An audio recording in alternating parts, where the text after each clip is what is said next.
할렐루야.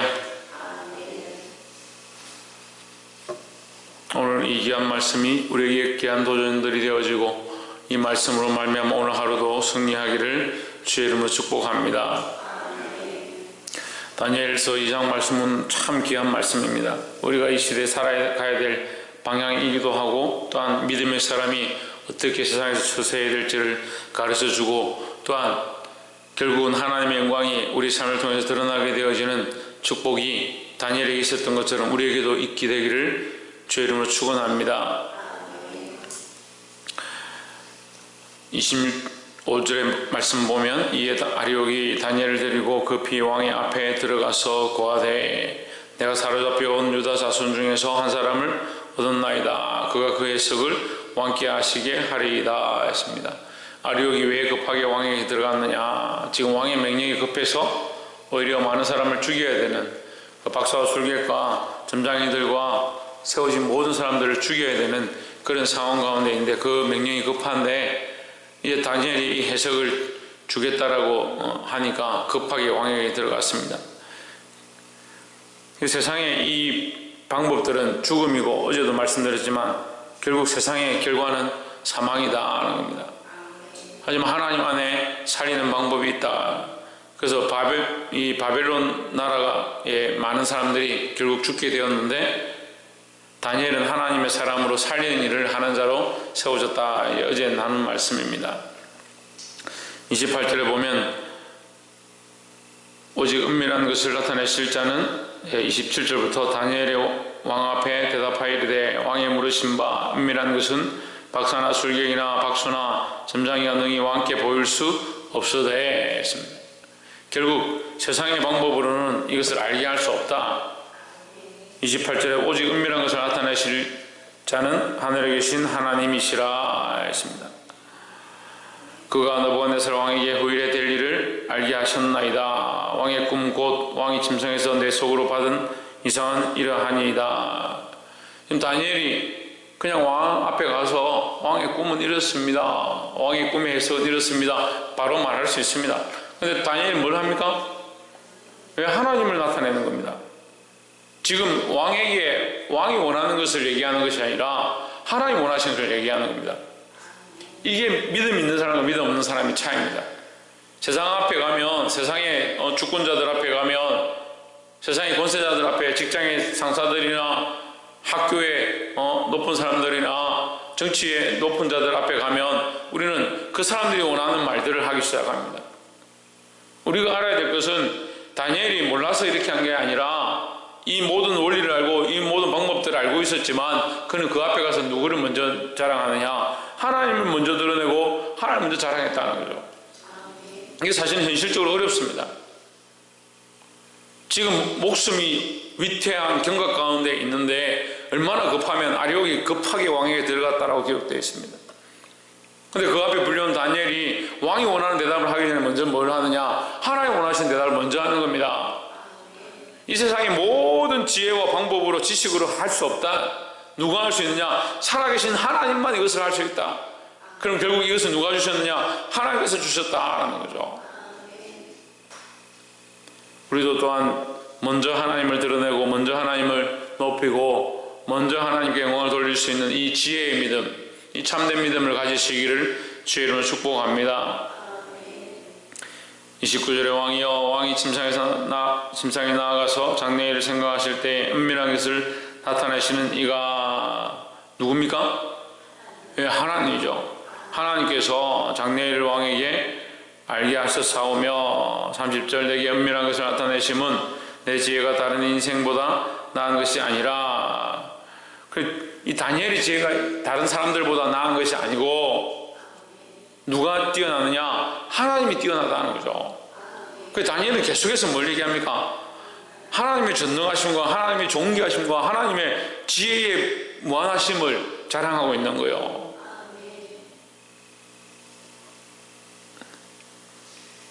하늘에 계신 하나님이시라. 그가 느부갓네살 왕에게 29절에 왕이 침상에서 나아가서 장래일을 생각하실 때에 은밀한 것을 나타내시는 이가 장래일 왕에게 알게 하셨사오며 30절에 내게 이 은밀한 것을 나타내심은 내 지혜가 다른 인생보다 나은 것이 아니라 오직 그 해석을 왕에게 알려서 왕의 마음으로 생각하던 것을 왕에게 알게 하려 하심이니이다. 누가 알게 하느냐?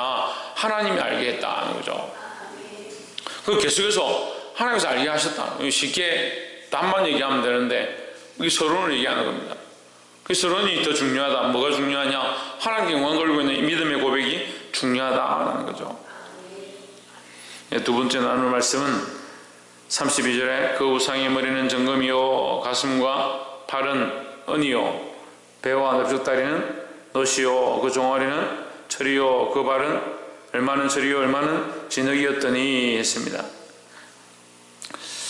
34절에 또 왕이 보신즉 그 사람의 손으로 하지 아니하고 떼인 돌이 신상의 철과 진흙의 발을 쳐서 부서뜨리고.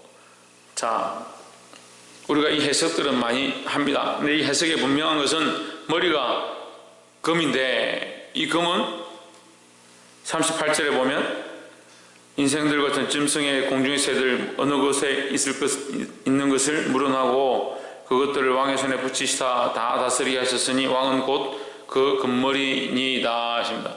느부갓네살 왕이 금머리다. 이 꿈에서 본 그 신상의 머리 부분이 왕을 표현한다. 당신을 표현한다. 당신의 나라를 표현한다. 이 말이에요. 그러니까 하나님께서 너를 이 금머리로 세웠다는 거죠. 그래서 이 꿈의 해석도 하나님 주셨고 이 되어질 것도 하나님 주셨다. 그것을 알게 하신 이도 하나님이시다. 왕을 세운 것도 하나님이시다. 와, 여러분 이렇게 할 수 있겠습니까?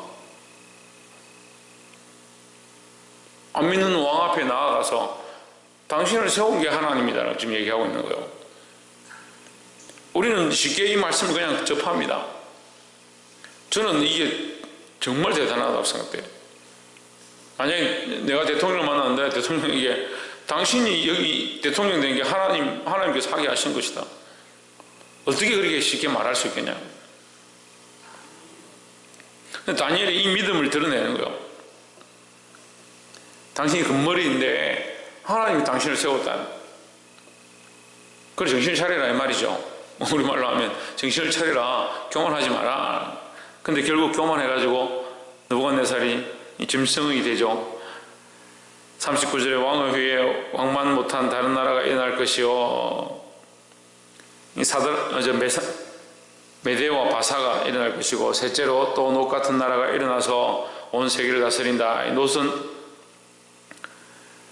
그리스를 얘기하고 넷째 40절에 넷째 나라는 로마를 얘기합니다.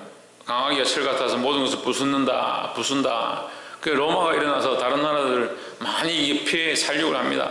로마는 전쟁하는 나라, 다른 나라를 많이 죽이고 결국 죽이다가 자기들 스스로 불태워서 망한 나라 로마입니다.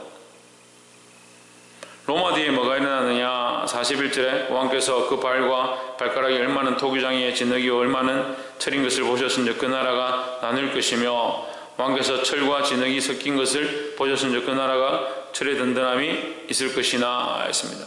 오늘날 이 현대를 얘기합니다. 세상 나라들이 다 각 국가별로 다 민족별로 다 쪼개지죠. 이게 그 로마 시대 이후에 세계 1차 대전, 2차 대전 하면서 온 세계가 각각 국가별로 쪼개졌지만 그 나라들이 섞이지 않습니다. 전쟁에서 연합군을 만들지만 연합군이 만들어져 해서 우군과 적군이 되어지지만 그 나라가 연합해서 하나가 되는 것처럼 보이지만 사실은 섞이지 않습니다. 지금도 정치적으로, 경제적으로 또한 기술적으로, 네트워크적으로 정말 하나 된 것처럼 이게 은밀하게 연결되어 있습니다. SNS나 정보상에서 얼마나 긴밀하게 연결되어 있습니까? 하지만 섞이지 않습니다. 희한하죠? 나라들이 하나인 것처럼 보이지만 섞이지 않는다. 43절에 왕께서 철과 진흙이 섞인 것을 보셨은즉 그들이 다른 인종과 서로 섞일 것이나 피차 합하지 아니함이 철과 진흙이 합하지 않음과 같으리이다. 모든 정보가 다 섞이고 모든 세계가 하나 된 것처럼. 그래서 이 지금 밀레니엄 시대가 지나고 이 시대를 뭐라고 하냐. 온 세계가 하나 되어진 네트워크에 한 네트워크 안에 있다. 그렇지만 실제로 어떻습니까? 섞이지 않습니다. 나라의 색깔은 분명하고 그 나라에 있는 정보들은 정확하게 쪼개지는 겁니다. 그런 세상이 되어가고 있습니다. 그런 세상으로 흘러가고 있죠. 그런데 더 중요한 것은 뭐냐? 44절에 이 열왕의 때에 하늘의 하나님이 한 나라를 세우시리니 이것은 영원히 망하지도 아니할 것이요 그 국권이 다른 백성에게로 돌아가지도 않을 것이요 도리어 이 모든 나라를 쳐서 멸하고 영원히 설 것이라 했습니다. 이 앞에는 무슨 나라냐? 떠인돌이 있다. 떠인돌이 날아와서 이 나라들을 쳐서 부수고 다른 나라는 다 없어지고 그 떠인돌이 세상에 충만해서 태산을 이룬다. 온 세상에 태산을 이룬다. 다시 말하면 온 세상에 있던 나라들은 다 부서져서 없어지고 결국 뭐가 되느냐? 이 떠인돌로 말미암아 태산 같은 나라가 된다 이 말이에요. 떠인돌은 예수 그리스도를 가리킵니다. 반석 대신 예수 그리스도를 가리키고 그 예수 그리스도의 나라가 어떻게 하냐? 온 세상에 가득하다. 온 세상에 가득하다. 예수 그리스도의 나라는 각각 우리를 얘기합니다. 우리를 얘기합니다. 하나님 나라가 정육면체로 나오는데 거기에 그 한 부분의 구성 요소가 누구냐?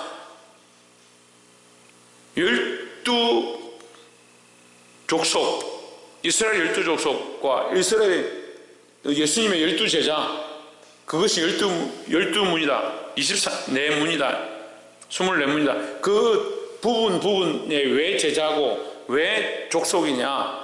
그 백성들이 그 족속으로 말미암은 백성들이 가리키는 거죠. 그 문으로 시작되어진 거기에 연결되어져 있는 모든 정육면체의 건물 속에 부품들로 부속들로 다 되어 있는 것처럼 연결되어 있는 것처럼 재료들로 연결되어져 있는 것처럼 우리가 예수 그리스도의 그 제자들로 말미암아 복음을 받아서 그 한 부분들이 되었다.